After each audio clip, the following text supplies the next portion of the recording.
Hello दोस्तों, good morning, नमस्कार, सलाम वालेकुम, सत श्री अकाल। कैसे हो? अच्छा, लास्ट मैंने जो वीडियो डाला था जहाँ पे मैंने हमारा जो नया वेंचर्स है बस रेंटल्स एंड पिकअप रेंटल, तो उसमें मुझे काफ़ी अच्छा रिस्पांस मिला और काफ़ी लोगों ने मुझे मैसेज भी दिया है। उनके कुछ क्वेश्चंस थे, मैं थोड़े अच्छी तरह से और क्लियर करने की कोशिश करता हूँ। तो आज हम लोग जो ये पहला पार्ट है, क्योंकि मैं जो आपको बताया कि बस में हम लोग 3 तरह की बस लेंगे। एक बड़ी बस जो 60 सीटर्स होती है, लेबर बस, 30 सीटर्स स्टाफ बस एंड 13 सीटर स्टाफ बस, और पिकअप जो होती है 4x4, 4x2, double cabin, single cabin, उसकी हम लोग लास्ट पार्ट 4 में बात करेंगे। तो आज मैं सिर्फ आपको पार्ट 1 के बारे में बताऊंगा। ज़्यादा बड़ा वीडियो नहीं होगा, तो उसको ध्यान से देखिए ताकि उसको आपको सारी चीज़ समझ में आ जाए। और मेरा पिछला वाला जो वीडियो है उसमें मैंने जो एक्सेल शीट्स डाली है वो एक क्या बोलते हैं कि कैलकुलेशन के बेस पे, रफ कैलकुलेशन। उसमें बहुत सारी चीज़ें आगे पीछे चेंज हो सकती है, बट वो पॉजिटिवली है। ऐसा नहीं है कि भाई उसमें आपका खर्चा ज़्यादा हो जाएगा और प्रॉफिट कम हो जाएगा, ऐसी बात नहीं है। तो आप शुरू करते हैं। लेबर बस जो है, जो 60 सीटर्स की होती है, उसमें अशोक लेलैंड, टाटा, आइशर, इस तरह की बस होती है 60 सीटर्स जो एसी के साथ में आती है। आप डुबीजल, याला मोटर्स, वहाँ पे भी चेक कर सकते हो, बरोबर। तो जो बस की जो वैल्यू है वो ऑन एन एवरेज 60,000 से लेके 2,50,000 है। क्यों? क्योंकि जैसे नई बस है, जितनी बस नई है उतनी उसकी प्राइस ज़्यादा है। ये तो एक सिंपल सा मैथ्स है। तो मैंने मेरे कैलकुलेशन में 2017-18 से ऊपर का मॉडल रखा है।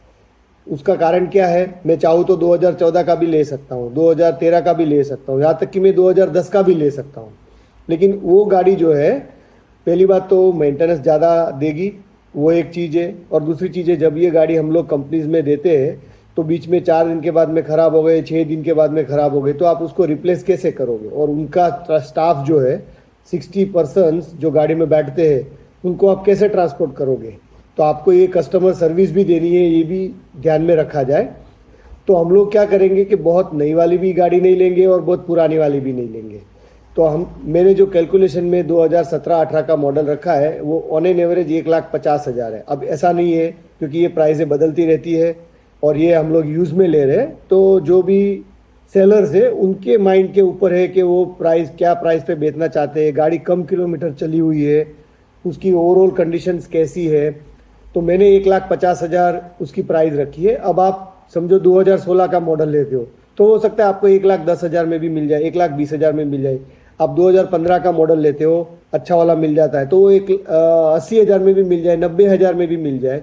तो आपको ये बात याद रखनी है कि जो आपका मैन्युफैक्चरिंग डेट है वहाँ से आपको ऑन एन एवरेज 15 साल से 18 साल, 20 साल गाड़ी चलाने के लिए परमिशन दी जाएगी, on depending on the condition of the car. जिस टाइम पे आप टेस्ट करते हो, पासिंग करवाने जाते हो, पास होने के बावजूद भी वो लोग ओवरऑल कंडीशंस देखते हैं।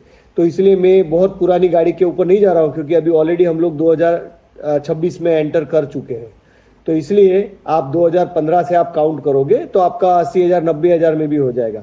तो कुछ लोग क्या करते हैं कि जो पर ईयर का जो प्रॉफिट होता है, अब मैंने मान लो कि नई गाड़ी ली है 2,20,000 की, और मेरा प्रॉफिट तो सेम ही है, क्योंकि चाहे गाड़ी नई हो चाहे पुरानी हो, रेंट ऑलमोस्ट सेम ही होता है, और उसका जो सर्विसिंग है वो भी ऑलमोस्ट सेम होता है, आरटीए परमिट है सेम होता है, इंश्योरेंस होता है ऑलमोस्ट सेम होता है।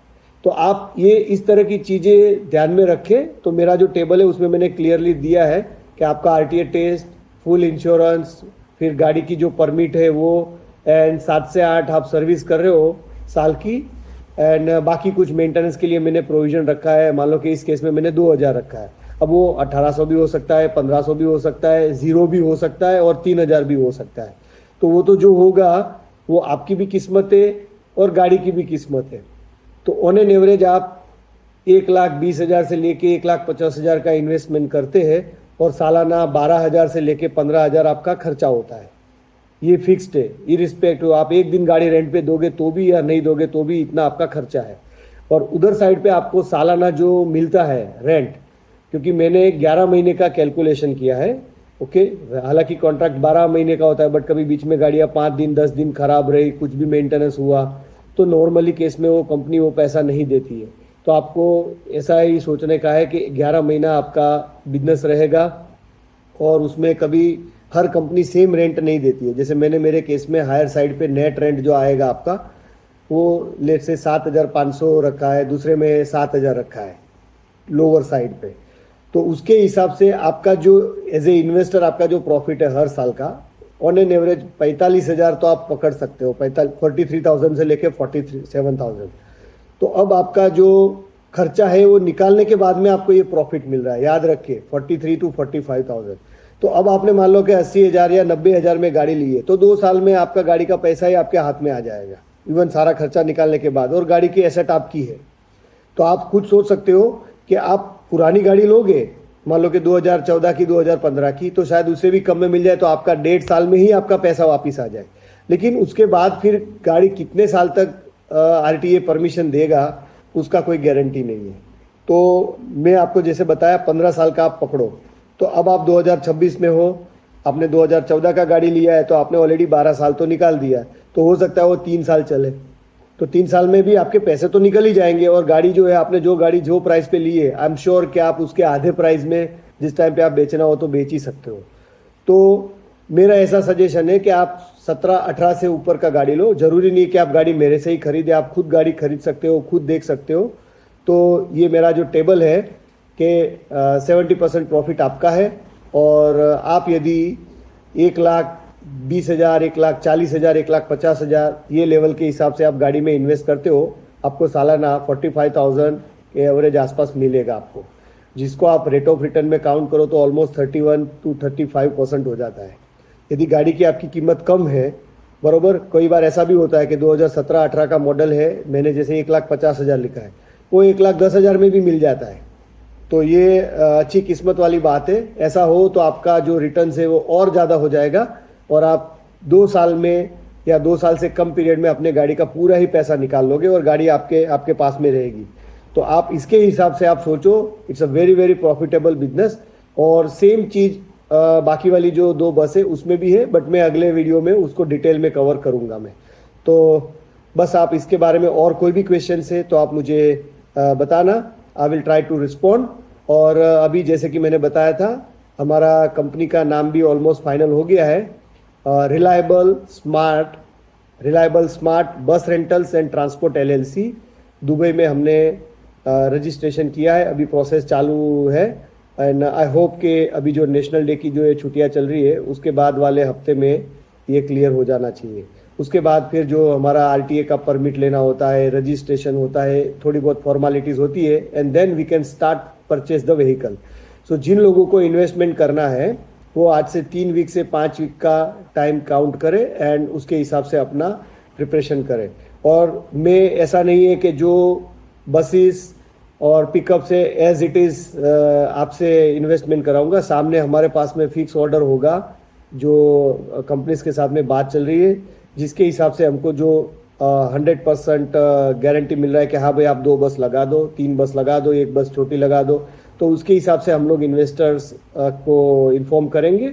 और फिर उस टाइम पे क्या अवेलेबल है, और जब हम बस परचेस करने जाएंगे आप भी हमारे साथ में चल सकते हैं, या आपने ही खरीद के दिया है तो भी हमें कोई प्रॉब्लम नहीं है। बस ये बात याद रखनी है कि जो आपका प्रॉफिट है वो नेट प्रॉफिट का 70% है। अब नेट प्रॉफिट कैसे काउंट करते हैं कि आपने गाड़ी लिया, परचेस किया, उसके बाद में इंश्योरेंस, RTA परमिट, ड्राइवर का कोई परमिट है, वो सारी सर्विसेज, और थ्रू आउट द ईयर सारा जो मेंटेनेंस है, चाहे वो छोटा हो या मोटा हो, क्योंकि ये आपकी एसेट है। कंपनी उसको अपने बिजनेस पे, अपने लाइसेंस पे, हम लोग आपके पास से लाइसेंस के या बाकी के कोई और चीज़ के पैसे आपसे नहीं लेते, सिर्फ जो प्रॉफिट शेयर है उसी में सब कुछ हमारा आ जाता है।